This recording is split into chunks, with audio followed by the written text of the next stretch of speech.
الحمدللہ رب العالمین۔ تمام تعریفیں اللہ تعالیٰ کے لیے ہیں جو رب العالمین ہے، اور درود و سلام حضرت محمد صلی اللہ علیہ وسلم پر جو تمام جہانوں کے لیے رحمت بنا کر بھیجے گئے۔ محترم خواتین و حضرات، آج ہم بات کریں گے ایک ایسی عظیم عبادت پر جسے اللہ تعالیٰ نے اسلام کے 5 بنیادی ارکان میں شامل کیا ہے، اور وہ ہے حج۔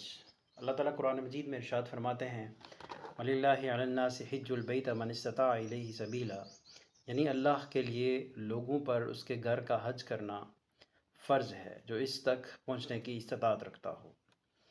یعنی حج ایک ایسی عبادت ہے جس سے مالی، جسمانی، روحانی تمام قربانیاں شامل ہوتی ہیں۔ یہ اللہ تعالیٰ کی راہ میں اخلاص، صبر، اتحاد اور تقوی کی بہترین مثال ہے۔ رسول اللہ صلی اللہ علیہ وسلم نے فرمایا، صحیح بخاری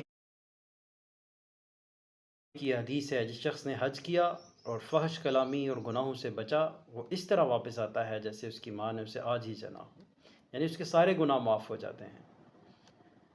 ایک اور حدیث میں نبی کریم صلی اللہ علیہ وسلم نے فرمایا، حج مبرور یعنی قبول شدہ حج کا بدلہ صرف جنت ہے۔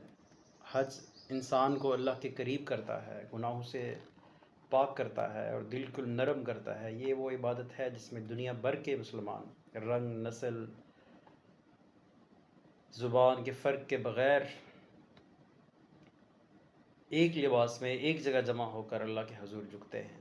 لہٰذا اگر اللہ تعالیٰ نے ہمیں استطاعت دی تو ہمیں فوراً اس کو ادا کرنا چاہیے، اور اگر ابھی استطاعت نہیں بھی دی تو ہمیں نیت کرنی چاہیے، پختہ ارادہ کرنا چاہیے، اور دعا کرنی چاہیے اور تیاری شروع کرنی چاہیے۔ اللہ تعالیٰ ہمیں حج کی سعادت نصیب فرمائے اور ہمارے حج کو مقبول اور مبرور بنائے۔ وآخر دعوانا ان الحمدللہ رب العالمین۔